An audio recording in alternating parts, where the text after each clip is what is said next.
Assalamu alaikum, урматтуу Болотбек Айтаркулов YouTube каналыбыздын көрүүчүлөрү. Бул видеодо Кытайдын түштүк батышында экстремалдуу аба ырайы кандай болгонун көрө аласыздар. 2022 жылдын 11 апрелинин кечинде Кытайдын түштүк батышындагы Сычуан провинциясынын Юэян уездинде ылдамдыгы секундасына 37 метрден ашкан шамалдын ылдамдыгы 13-кө чейин жеткен мөндүр жана шамал болду. 3 сааттын ичинде 103 үй талкаланып же зыянга учураган.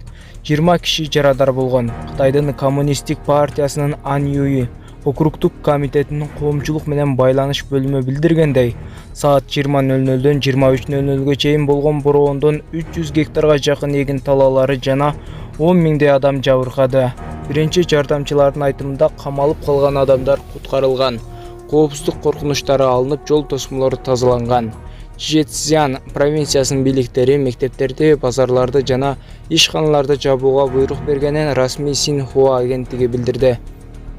Көптөгөн факторлор экстремалдык аба ырайына өбөлгө түзөт. Бирок адистер климаттын жылышы бул окуялардын ыктымалдуулугун жогорулатат дешет.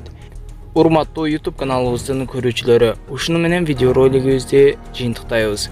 Жана ошондой эле баарыңыздардын орозоңуздар кабыл болсун деп кылабыз. Видеого лайк басып, подписаться деген кнопканы басып, жанындагы коңгуроочуну басып коюңуздар.